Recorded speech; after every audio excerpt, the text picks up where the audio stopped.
जी, आप जबरदस्ती पिछले साल रशिया और यूक्रेन का युद्ध आपने रुकवा दिया था, पूरे ट्विटर पे ट्रेंड किया था, तो आपको क्या लगता है मेरे रशिया वाले को बुरा नहीं लगा होगा क्योंकि वो युद्ध लड़ रहा था।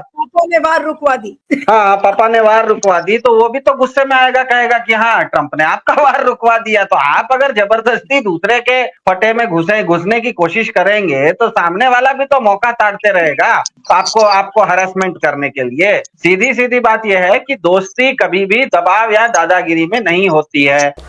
रूस के पुतिन ये कह रहे हैं कि हाँ मुझसे बात हुई थी, ये लोग मतलब अब पुतिन भी इसकी तायद कर रहे हैं कि ये अमेरिका ने कराया। आपने नरेंद्र मोदी की सुपारी ले रखी है, कहीं ना कहीं वो कोई बात प्रधानमंत्री नरेंद्र मोदी तक कन्वे करवाना चाहते हैं। एक बार भी देश के प्रधानमंत्री उनका जवाब नहीं दे रहे हैं। रूस ने खुलकर भारत का साथ नहीं दिया तो ये भारत के लिए और चिंता का विषय है। नहीं तो पूरी दुनिया में भारत की छवि एक भीरू देश की बनेगी। अब तो ट्रंप और एलन मस्क के एक्स हो गए हैं और उससे देश को नुकसान हो रहा है, बहुत जबरदस्त नुकसान हो रहा है। नरेंद्र मोदी इस वक्त कुछ गलत सलाहकारों से घिरे हुए हैं, नहीं तो देश को बहुत लॉन्ग टर्म दीर्घकालीन नुकसान होने वाला है। जब आप दुनिया में बातचीत कर रहे हो तो आपको साफ साफ बात करनी होती है। आज पूरा देश इंक्लूडिंग इनके भक्त लोग, इनके मन में बहुत प्रश्न हैं। जब पहलगाम में आतंकवादियों ने आके हत्या की उसके बाद पूरा देश गुस्से में था, पूरा देश सरकार के साथ खड़ा था और सरकार कोई भी निर्णय लेती वो अभी उससे देश को दिक्कत होती, उससे देश में महंगाई बढ़ती, उससे देश में वो होती, उस सबके लिए लोग तैयार थे। लेकिन जब अमेरिका में से ट्रंप का एक ट्वीट आता है कि मैंने दोनों से बात कर ली है और इनका युद्ध विराम हो गया जाएगा, तो सबको धक्का लगता है और ये लगता है कि जैसे उनके साथ कोई विश्वासघात हुआ है। क्योंकि हम शुरू से ये मानते आ रहे थे कि भाई ये हिंदुस्तान पाकिस्तान के बीच की बात है, भारत पाक के बीच की बात है, कोई थर्ड पार्टी इंटरवेंशन नहीं। और यहाँ एक विश्व का सबसे ताकतवर देश का सबसे ताकतवर आदमी साफ साफ कह रहा है कि नहीं मैंने ये कराया, दोनों को मैंने बात की और दोनों ने बात करके इसको मैंने कराया है। क्योंकि साफ साफ है अमेरिका बीच में पड़ा है। कम से कम 8-10 बार अब तक वो ट्रंप इस बात को कह चुके हैं कि मैं नहीं कराया, मैं नहीं कराया, मैं नहीं कराया। हमारे यहाँ से क्या हुआ, हमारे यहाँ से मोदी जी फौज के पीछे छुपने की कोशिश किए, फौज के अफसर से बयान पहले दिलवाए कि नहीं वो डीजीएमओ का। अस्सलाम वालेकुम दोस्तों, अब तो रूस ने भी कह दिया है कि ट्रंप ने पाकिस्तान के साथ सीज फायर करवाया था। आज दिन को मैंने आपको सुनाई थी एक एयर डिफेंस पायलट की बातें जो भारतीय एयरफोर्स के थे। वो कह रहे थे कि पाकिस्तान ने इस कदर मारा था कि रात को ट्रंप को सोया हुआ उठाया गया मोदी की जानब से कि हमें बचाओ। फिर ट्रंप ने कहा जाओ मैं तो सो रहा हूँ, किसी और से बात करो। फिर उन्होंने प्यूटन से बात की और प्यूटन ने और ट्रंप ने मिलकर दोस्तों सीज फायर करवाया है। दोस्तों एक 2-3 बातें मैं आपको बता रहा हूँ, अगर पाकिस्तान वो कर दे तो भारत के ऊपर बिजली बनकर गिरेगी। ट्रंप जब भी कहता है कि मैंने सीज फायर कराया, दोस्तों भारत में अर्थ को कहा जाता है। अब पाकिस्तान को ये चाहिए कि बिलावल भुट्टो अमेरिका गए हुए हैं, एक थैंक्स मीटिंग करनी चाहिए डोनाल्ड ट्रंप के साथ कि आपने सीज फायर करवाया। थैंक्स मीटिंग में ये होगा कि पाकिस्तान जाएगा और कश्मीर का मुद्दा भी उठाएगा। ट्रंप भी दोस्तों खुश हो जाएगा। ट्रंप कहेगा कि पाकिस्तान रिकॉग्नाइज कर रहा है कि हमने सीज फायर करवाया है और ये दोस्तों भारत पर बिजली बनकर नहीं गिरेगा, ये दोस्तों भारत पर पूरा तूफान बनकर गिरेगा और पाकिस्तान इतना जबरदस्त तरीके से कामयाब हो जाएगा जिसकी कोई हद ही नहीं। आप जब ट्रंप की इंतजामिया से कहेंगे कि हम थैंक्स मीटिंग करना चाहते हैं डोनाल्ड ट्रंप के साथ तो वो मान भी जाएंगे। दोस्तों बिलावल भुट्टो गए हुए हैं, वो वहां पर अगर गए हुए हैं तो ये काम बड़ा आसानी से हो सकता है। दोस्तों आगे भी सुनाता हूँ, मुलाजा करें और इस बात पर आपका क्या कहना है ये आप कमेंट सेक्शन में हमें जरूर बताइएगा।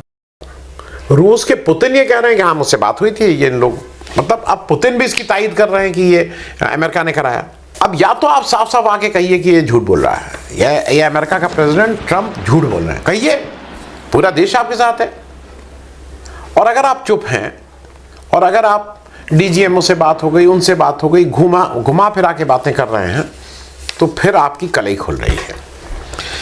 कुछ प्रश्न उठ गए हैं और उस प्रश्न का मैं इसलिए कह रहा हूं कि सारे दरवाजे बंद हो रहे हैं कि मोदी जो है कि हमारी वॉर हुई है, हम उनके अंदर उनकी सीमा के अंदर घुसे हैं।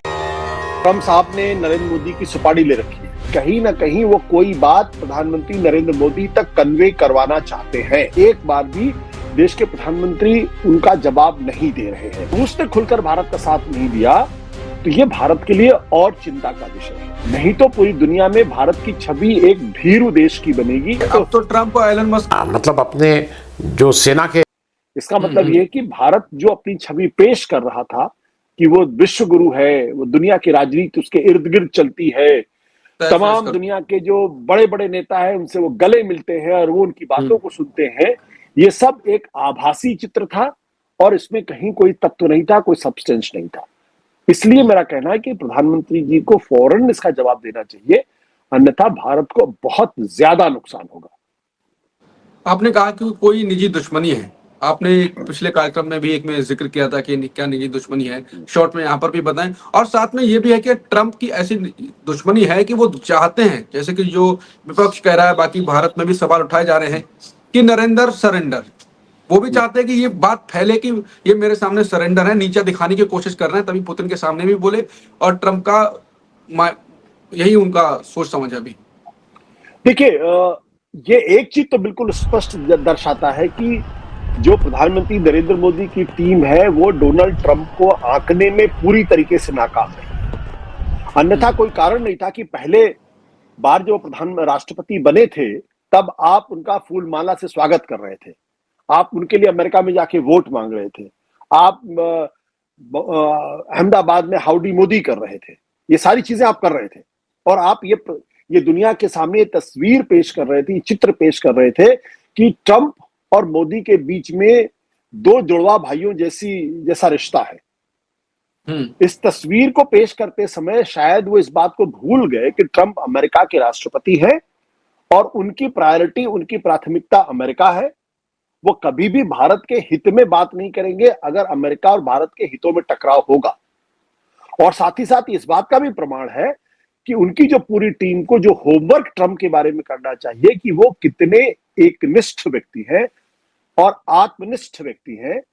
वो सिर्फ अपने बारे में जानना चाहते हैं, अपने बारे में सुनना चाहते हैं और उनकी पूरी राजनीति के केंद्र में वो है। बिल्कुल। और वो बहुत ही वॉलेटाइल कैरेक्टर है जो कभी कुछ भी कह सकते हैं, कभी किसी के बारे में कुछ भी बोल सकते हैं। अब देखिए, कुछ दिनों पहले तक जो एलन मस्क है, टेस्ला के जो सीईओ, दुनिया के सबसे अमीर आदमी, उनसे ट्रंप की दोस्ती एक लंगोटिया यार जैसी दोस्ती हो गई थी कि व्हाइट हाउस में मस्क अपने बच्चों के साथ घूम रहे हैं और वो सबसे पावरफुल आदमी माने जाने लगे थे। लोग थे, उनको आपने एक तरह से मौत के मुंह में ढकेला। आपने क्यों पहले बताया? इसकी जिम्मेदारी कौन लेगा? और इसका मकसद क्या था? मैं बार बार मकसद पूरा हुआ? 27 में से अगर 9 आपने किए, जहां अब खबर आ रही है फिर से 9 में काम शुरू हो गया है, वापस वो सब आ गए हैं, लेकिन 27 में से 9 किए तो बाकी 18 का कब करेंगे, क्या करेंगे, क्यों? और सबसे बड़ी बात यह कि रोका क्यों? अगर आपका भाई देश को बताइए ना कि हमारा ये 9 ही मकसद था। अब आप कह रहे हैं नहीं, हमारा तो मकसद था कि टेररिज्म खत्म हो जाए, तो टेररिज्म खत्म होने के लिए 27 को खत्म करना था, उसको क्यों रोका? क्या आपने उसकी कमर तोड़ दी, अब नहीं होगा? क्योंकि ये प्रश्न तो आपको हरदम करता रहेगा कि किसने, किसके कहने पे आपने ये रोका है। एक प्रश्न, 2-4 प्रश्न और हैं। बिल्कुल, देश को लॉन्ग टर्म नुकसान होने जा रहा है। जो मोदी का आपने फेलियर बताया विदेश नीति पर, उसका साफ साफ फायदा पाकिस्तान को तो मिल रहा है। इस पर क्या आप अपना विचार बताएं। और आखिरी सवाल इसी में जुड़ा हुआ ये है कि अगर ट्रंप की यही हरकत दिनों तक रही, मोदी के खिलाफ नाराजगी रही और उसका नुकसान भारत को होगा, तो फिर भारत की स्थिति कैसी हो जाएगी? कितना मुश्किल हो जाएगा भारत की? भारत की छवि को बहुत जबरदस्त आघात लगा है और पूरे इस घटनाक्रम के दौरान अगर आप ध्यान से देखें तो पाकिस्तान को ही फायदा हुआ, भारत को कोई फायदा हुआ नहीं। पाकिस्तान, देखिए, अजीबोगरीब विडंबना की स्थिति है कि पाकिस्तान ने भारत पर हमले किए, पाकिस्तान ने भारत को गहरी चोट पहुंचाई, धर्म पहुंचकर उन्होंने हिंदू लोगों को मौत के घाट उतारा और उसके बाद ऑपरेशन सिंदूर हुआ, लेकिन फायदा भारत को होता हुआ दिखाई नहीं पड़ रहा क्योंकि आपने अचानक सीजफायर कर दिया। और सीजफायर करने के बाद देश के अंदर जिस तरीके का जोश, उत्साह होना चाहिए था वो नहीं दिखाई पड़ा। उल्टे पाकिस्तान जश्न मनाता हुआ दिखाई पड़ा। पाकिस्तान ने अपने के बीच में। अब धीरे धीरे खबर उभर के आ रही है कि इसमें कतार और United Arab Emirates, Saudi Arabia, Turkey और इजिप्ट भी शामिल थे कि आप किसी न किसी तरह से आप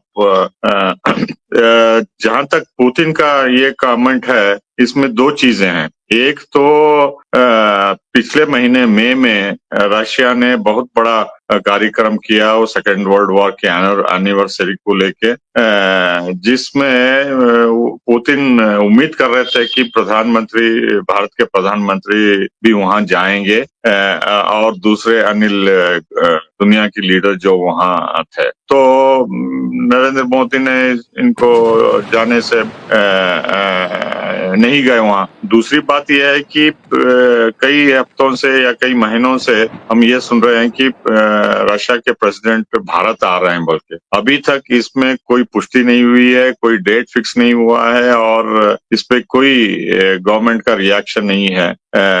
तो ये बताता है कि भारत और रूस के ताल्लुकात भी कुछ अच्छे नहीं है। और तीसरी बात और महत्वपूर्ण बात यह है कि रशिया और पाकिस्तान एक बहुत बड़े एग्रीमेंट पे साइन कर रहे हैं, कई बिलियन डॉलर्स का ये वैल्यू है और रशिया और पाकिस्तान के बीच में भी रिलेशंस काफी तेजी से बढ़ रहे हैं। आप जानते हैं कि ये पहलगाम को लेके उनके विदेश मंत्री, रूस के विदेश मंत्री ने बहुत बड़ा इंटरव्यू दिया था। उन्होंने इसमें कहा था कि रूस इसमें मध्यस्थता करने के लिए तैयार है और पहली बार रूस की ऑफिशियल न्यूज एजेंसी ने पूरा जो पाकिस्तान का पॉइंट ऑफ व्यू है पहलगाम के ऊपर, उन्होंने पब्लिश किया अपने ऑफिशियल वेबसाइट पे और पूरे पब्लिसिटी एवेन्यूज से। तो पाकिस्तान के साथ भी वो ताल्लुकात बढ़ा रहे हैं क्योंकि हम अमेरिका के साथ खास तौर पे एस जयशंकर के विदेश मंत्री के नेतृत्व में भारत जो है काफी कुछ भारत और अमेरिका के बीच में हो रहा है और प्रधानमंत्री लगातार डोनाल्ड ट्रंप को गहरे दोस्ती का इजहार करके ओपनली कहते आ रहे हैं। हालांकि अब नाराज हैं ट्रेड को लेके, सीजफायर को लेके और खालिस्तान के मामले को लेके, लेकिन पुतिन का निमंत्रण देना, अभी तक डेट फिक्स नहीं करना और कल ही डोनाल्ड ट्रंप ने जर्मन चांसलर के साथ मिलते हुए दोबारा 12 या 13 में काउंट नहीं कर रहा हूँ, दोबारा उन्होंने कहा कि मैंने सीज फायर करवाया भारत और पाकिस्तान के बीच में, वरना लाखों के लोग मारे जाते, न्यूक्लियर वॉर में भी हो सकता था। लेकिन पहली बार उन्होंने ये कहा कि दोनों देश अनग्रेटफुल हैं और मुझे कोई क्रेडिट नहीं दे रहे हैं। उन्होंने ये वर्ड क्रेडिट 2-3 बार इस्तेमाल किया कि मैं इतना महान काम किया हूँ, दोनों देश जो है, दोनों देशों के महान लीडरान मुझे कोई क्रेडिट नहीं दे रहे हैं। तो इसका मतलब है कि वो चाहते थे कि प्रधानमंत्री डोनाल्ड ट्रंप की तारीफ करे कि आप बहुत महान लीडर हैं, दुनिया में इतना महान काम कर दिए कि सीज फायर करा दिए और वगैरह वगैरह। जैसा कि पिछली बार भी हम कह चुके हैं कि भारत के प्रधानमंत्री अपने आप को विश्व गुरु मानते हैं, ग्लोबल लीडर मानते हैं और सभी जगह जहां जाते हैं तो NRI के मीटिंग्स में लाखों के लोगों को एड्रेस करना चाहते हैं इलेक्शन रैली की तरह और वहां से अवार्ड लेना चाहते हैं, चाहे वो छोटा आइलैंड हो पैसिफिक में या मॉरिशस हो या सऊदी अरेबिया वगैरह। तो डोनाल्ड ट्रंप अगर नोबेल प्राइज के लिए रिकमेंडेशन चाहता है तो प्रधानमंत्री भी चाहते हैं कि मुझे भी नोबेल प्राइज के लिए नॉमिनेशन चाहिए या मिलना चाहिए, इतना बड़ा महान काम करे बोल के। तो ये दोनों लीडरों के बीच में टक्कर हो रही है और इसमें पुतिन का शामिल होना ये संकेत देता है कि हमारी फॉरेन पॉलिसी किस डायरेक्शन में जा रही है। हम अच्छे से अच्छे दोस्तों को भी जो है हम नाराज करते जा रहे हैं और सिर्फ हमारा दोस्त जो है इजराइल बन के जो नरसंहार कर रहा है गाजा। तो ये काफी महत्वपूर्ण है, हमें गहराई से सोचना होगा कि हमारे दोस्त कौन है, क्या रूस हमारा देश दोस्त है, अमेरिका दोस्त है या कौन है हमारा दोस्त। इस मुश्किल कठिन वक्त में हमको क्या रिव्यू करना चाहिए, कैसी फॉरेन पॉलिसी करना चाहिए, ये सब मामले जो है पार्लियामेंट का स्पेशल सेशन बुलाते तो ये फीडबैक मिलता ये गवर्नमेंट जो है डेमोक्रेसी बोलती है कि लार्जेस्ट डेमोक्रेसी है और स्पेशल सेशन ना बुलाना चाहते हैं और ना दूसरों के राय लेना चाहते हैं और एक तरीके से ये जो है इग्नोर कर रहे हैं पार्लियामेंट को और अपोजिशन लीडर को और वो और जो कुछ बोलते हैं डेमोक्रेसी को बढ़ा चढ़ा के दुनिया में अंदर ही कुछ उसका उल्टा करते हैं। तो वो उनका नैरेटिव जारी रखना चाहते हैं जो कि गलत है, क्योंकि सोशल मीडिया के जरिए लोगों को पता है कि हमारे दुनिया में कौन से देश हैं। हाँ, ये दुरुस्त है कि भारत में इनका ऑपरेशन सिंदूर यहाँ वहाँ सब प्रचार कर रहे हैं, लेकिन बाहर जो है पार्लियामेंट्री डेलीगेशन लौट के आएंगे तो वो बताएंगे कि हमारा इमेज क्या है और ऑपोजिशन स्पेशल सेशन में बताएंगे कि हमारे से इतने कठिन सवाल पूछे गए तो ये पार्लियामेंट में गवर्नमेंट को जवाब देना होगा। तो ये सब जवाब देने के लिए तैयार नहीं है और मिलिट्री भी कुछ और कह रही है कि प्लेन्स के बारे में, चौहान साहब सिंगापुर में और एपी सिंह यहाँ डिलीवरीज के बारे में और एक भारतीय उन्होंने कहा कि सिर्फ पायलट वापस आए और प्लेन का उन्होंने कोई जिक्र नहीं किया। तो ये सब कॉन्ट्रडिक्शन और कठिन सवालों को लेके प्राइम मिनिस्टर जो है ये नीति जो है ठीक से नहीं चला रहे हैं और पुतिन भी इनके खिलाफ चढ़ गए। जी बिल्कुल। और पाकिस्तान के जो लीडरान हैं यानी कि प्राइम मिनिस्टर और फॉरेन मिनिस्टर और ये सब ये बार बार यही बात कहते रहते हैं कि हम तो चाहते हैं कि ट्रंप हमारी मध्यस्थता करें, हम तो चाहते हैं ट्रंप इंडिया और पाकिस्तान की बात करवाएं कश्मीर पे। अब कुछ खुल के बोलती नहीं भारत सरकार, मोदी जी कुछ खुल के बोलते नहीं, ना जयशंकर जी, कि भाई इन्होंने नहीं करवाई मध्यस्थता। अब लोग क्या समझें इसमें? ये लोग तो यही समझेंगे जब ये खुल के बोल नहीं रहे तो कि वाकई में करवाई होगी। और यही हमारी वो डेलीगेशन, हमारी ये जो फालतू की डेलीगेशन पैसा जो टैक्स पेयर का बर्बाद कर रहे हैं, जैसे जयशंकर जी और मोदी जी ने बर्बाद किया पहले पैसा, जा रहे हैं और वहीं एनआरआई से मिलके आ रहे हैं। वो सारे मुल्कों में ज्यादातर 90% जो है वो हमारे जो वहां के प्रवासी भारतीय हैं उनसे मिलके आ जाते हैं, उनकी सरकार से तो। और जहां सरकार से मिल पाते हैं वो 2-4 जगहें, जैसे मतलब छोटे मोटे देश ऐसे समझिए जैसे कोई झुमरी तलैया के बराबर, कभी गुआना, कभी कहीं कहीं कुछ। तो मतलब मोटा मोटा वो लोग भी पूछते हैं बाहर भी कि भैया किसने कराई थी मध्यस्थता, क्या वाकई में कराई थी अमेरिका ने, सच बताइए। तब ये भी बगले झांकते, कुछ बोलने को है नहीं, वो सरकार कुछ बोलती नहीं है खुल के। मेरी तो अकल ही काम नहीं कर रही, सच बोलो तो समझ में नहीं आ रहा कि भारत की विदेश नीति और हमारी साख की क्या दुर्दशा करा दी इन्होंने, मोदी जी ने। ठीक है, मैं सिद्धार्थ के पास आती हूँ कि सिद्धार्थ, आज अगर व्लादिमीर पुतिन भी डोनाल्ड ट्रंप की भाषा बोल रहे हैं, उसके पीछे का मकसद क्या है और क्यों भाई एक फोन कॉल वो करके और उन बातों को नहीं भी बोलते? उनके पास चॉइस थी कि वो डोनाल्ड ट्रंप की बातों को नहीं दोहराते, लेकिन उन्होंने इसी बात को चुना कि उन्होंने एंडोर्स किया डोनाल्ड ट्रंप को,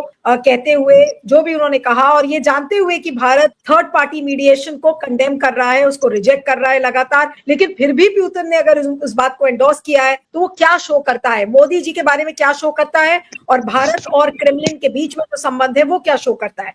जी, आप जबरदस्ती पिछले साल रशिया और यूक्रेन का युद्ध आपने रुकवा दिया था, पूरे ट्विटर पे ट्रेंड किया था, तो आपको क्या लगता है मेरे रशिया वाले को बुरा नहीं लगा होगा क्योंकि वो युद्ध लड़ रहा था? पापा ने वार रुकवा दी। हाँ, पापा ने वार रुकवा दी तो वो भी तो गुस्से में आएगा, कहेगा कि हाँ ट्रंप ने आपका वार रुकवा दिया। तो आप अगर जबरदस्ती दूसरे के फटे में घुसने की कोशिश करेंगे तो सामने वाला भी तो मौका ताड़ते रहेगा आपको हरासमेंट करने के लिए। सीधी सीधी बात यह है कि दोस्ती कभी भी दबाव या दादागिरी में नहीं होती है। दबाव या दादागिरी में सिर्फ होती है नौकरी चाकरी। दोस्ती करने के लिए सामने वाले को आदर देना पड़ता है। पिछले 10 साल से समूचा भाजपा इकोसिस्टम सिर्फ और सिर्फ प्रधान जी को विश्व गुरु साबित करने पे तुला हुआ है। मतलब बाकी दुनिया शिष्य हो गई और बाकी भारत के 140 करोड़ लोग जीरो हो गए। तो आप जब अपने देश को जीरो बना दीजिएगा, इस देश की, भारत की 5000 साल की संस्कृति है।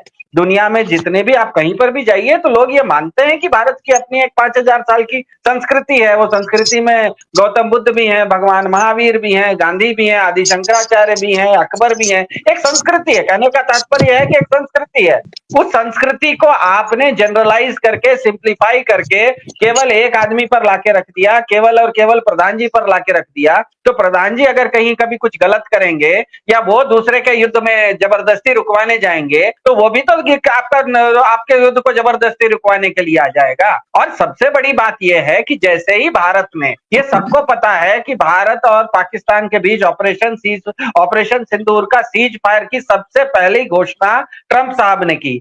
अगर आपने आधे घंटे बाद भारत ने उस ट्रंप के कहे हुए घोषणा को सही मान लिया और उसके अनुसार आप चलने लगे, तब तो आपने पूरी दुनिया को यह संदेश दे दिया कि ट्रंप साहब जो बोलते हैं वो सही है। उदाहरण के लिए बताता हूं, मेरा नाम सिद्धार्थ है, लेकिन आप अगर इस कार्यक्रम में मुझे सुरेश करके कहिए और मैं कोई आपत्ति नहीं करूं और हाँ हाँ बोलते जाऊं, तो आपके दर्शक तो यही समझेंगे ना कि मेरा नाम सुरेश है। वो तो मुझे आपत्ति उठानी चाहिए कि नहीं है, मेरा नाम सुरेश नहीं है, सिद्धार्थ है। तो जैसे ही ट्रंप ने कहा कि मैंने भारत और पाकिस्तान के बीच में सीज फायर किया है, आधे घंटे के बाद भारत को सीज फायर मानने के बदले ट्रंप साहब को वापस ट्वीट पे जवाब अगर दे देता भारत कि आप कौन होते हैं ये काम करने वाले, ऑपरेशन सिंदूर हमारी सेना चला रही है, तब ये बात नहीं उठती। लेकिन जैसे ही ऑपरेशन सिंदूर रुका है, सीज फायर हुआ है, ये घोषणा ट्रंप ने की और भारत सरकार ने आधे घंटे बाद उस घोषणा के अनुसार अपना भी क्या कहते हैं चाल चलन शुरू कर दिया, दिखा दिया। तो आपने दुनिया को एक संदेश दे दिया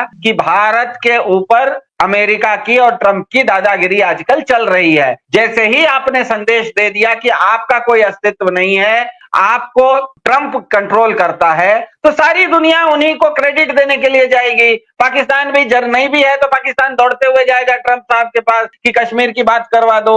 रशिया को इससे कोई लेना देना नहीं है, वो उल्टा रशिया के S-400 जो एंटी एयरक्राफ्ट मिसाइल है वो भारत यूज करता है, वो अपने जगह पर यूज कर रहा है, लेकिन रशिया दे रहा है पाकिस्तान ट्रंप साहब को क्रेडिट। तो मेरे ख्याल से भारत को यह सोचना चाहिए, खास करके बीजेपी इकोसिस्टम को, कि क्या उसने पिछले 10 साल में विदेश में भारत का डंका बजवाया या भारत के प्रधान जी को विश्व गुरु साबित करने का डंका बजवाया। उसी समय आपने अपने हाथ से बोल दिया कि विश्व गुरु अब मैं नहीं हूं, मेरे ऊपर कोई और गुरु बैठा हुआ है, मेरे ऊपर भी ट्रंप एक नाम का गुरु है। तो जैसे ही आपने यह संदेश दे दिया, पूरी दुनिया में आप कहीं भी जाइए, इसके बाद आप अगर प्रतिनिधि मंडल भी भेजेंगे तो प्रतिनिधि मंडल की भी बात कौन सुनेगा? क्यों सुनेगा? वो तो कहेगा अरे आप तो वही करेंगे ना जो ट्रंप कहता है। तो मेरे ख्याल से भारत की भाजपा सरकार ने पिछले 11 साल से भारत को जिस तरह से विदेशों में क्या कहते हैं पिच करने का, भारत के जिस आयाम को विदेशों में बताने का काम किया है, वो आयाम अब बहुआयामी नहीं रह के एक आयाम में रह गया है। केवल और केवल भारत के कूटनीति हो, विदेश मंत्री हो, भारत की पूरी विदेश नीति इसी पर थी कि कैसे हम अपने प्रधान जी को विश्व गुरु साबित कर दे, डंका बजवा के आ जाएं। आपने डंका बजवा दिया, लेकिन जिस दिन मामला टाइट हुआ, जिस दिन क्रिटिकल मोमेंट आया, जिस दिन सबसे महत्वपूर्ण समय आया, उस मैच में तो ट्रंप साहब आए और ट्रंप साहब ने जो कहा वही अगर हो गया तो इसके बाद आपने तो अपना अस्तित्व खुद ही एक व्यक्ति पर डाल के खत्म कर दिया था। तो मेरे ख्याल से रशिया नहीं, पूरी दुनिया में आप कहीं भी जाइए, या दुनिया में छोड़िए भारत में ही आप कहीं पर भी जाइए, लोग यही सवाल पूछते हैं, अरे यार बाकी सब ठीक है, ट्रंप के कहने पर क्यों सीज फायर कर लिया? आप दुनिया का मुंह बाद में बंद कीजिएगा, आप अपने देश में ही जाके पूछिए ना। हर आदमी बोल रहा है कि सीज फायर किया नहीं किया बाद की बात है, ट्रंप के कहने पर क्यों किया? भाई ट्रंप कौन होता है कहने वाला? ये सबके मन में सवाल है। डॉक्टर पाशा, लेकिन सब लोग ये भी पूछ रहे हैं कि रशिया इतना साथी था भारत का कि भारत आंख बंद करके उस देश पर कभी भी विश्वास कर सकता था, इतनी घनिष्ठ मित्रता थी रशिया और भारत के बीच। लेकिन आज इस युद्ध विराम ने क्या और ज्यादा दूरियां रशिया और भारत के बीच में बढ़ा दी है, और अब वाकई में भारत बिल्कुल अलग थलग पड़ गया है, अकेला बिल्कुल पड़ गया है। जब उसके अपने ही दोस्त जब उसका साथ छोड़ रहे हैं तो फिर हम बाकी देशों से क्या एक्सपेक्ट करें? जी डॉक्टर पाशा। जी ये बहुत महत्वपूर्ण सवाल है, क्योंकि रूस से पहले जो सोवियत यूनियन था वो वाहिद एक सिक्योरिटी काउंसिल का परमानेंट मेंबर था जो लगातार भारत को सपोर्ट करता रहा है यूनाइटेड नेशंस में और इंटरनेशनल फोरम से। और जो कुछ भी पश्चिमी देश से हम मांगते थे टेक्नोलॉजी, चाहे वो सिविलियन हो, मिलिट्री हो, न्यूक्लियर हो, स्पेस हो, वो देने को तैयार नहीं थे। सिर्फ सोवियत यूनियन ही हमको फराहम करता था इन सब क्षेत्रों में, फार्मास्यूटिकल से लेके, मिलिट्री से लेके, स्पेस से लेके, स्टील इंडस्ट्रीज और सभी क्षेत्रों में हालांकि वो फर्स्ट क्लास टेक्नोलॉजी नहीं थी, जो भी मिला था उस दौरान में हम उससे काफी लाभ उठाए और हम जो उभर के निकल रहे हैं बड़े देश के कैपेबिलिटी और industrial development, space, nuclear, military वगैरह, तो रूस सोवियत यूनियन का बहुत बड़ा महत्वपूर्ण रोल रहा है और हर एक भारत नागरिक जो है इसको समझता है। 71 वार में जब तो उसके बाद भी जो है रूस व्लादिमीर पुतिन और दूसरे लीडरों के लीडरशिप में हमको लगातार मिलिट्री हार्डवेयर देते आ रहे हैं, लेटेस्ट टेक्नोलॉजी और फाइटर एयरक्राफ्ट और शिप्स और आर्मी के लिए वगैरह सब देते आ रहे हैं। उसके अलावा भारत में भी ब्रह्मोस जैसे मिसाइल्स और दूसरे मिसाइल्स यहाँ मैन्युफैक्चर करने के लिए प्लांट्स में टेक्नोलॉजीज ट्रांसफर कर रहे हैं। तो अब पिछले कुछ सालों से अमेरिका से जब हमने स्ट्रेटेजिक पार्टनरशिप का डंका बजाना शुरू किया और बाइडेन और ट्रंप की गहरी दोस्ती प्रधानमंत्री करने लगे, तो नाराज दो चीजों से है रूस। मोदी जी को आपको लगता है मोदी जी ने कुछ सबक किससे लिए होंगे? मोहसिन, मैं आपके पास आ रही हूं। मुझे एक ही मिनट में, मुझे लगता नहीं कि मोदी कुछ सबक सीखे हैं, क्योंकि ये टेक इट फॉर ग्रांटेड ले रहे हैं। रूस को कोई और चारा नहीं है, सिर्फ भारत को सपोर्ट करेगा बोल के।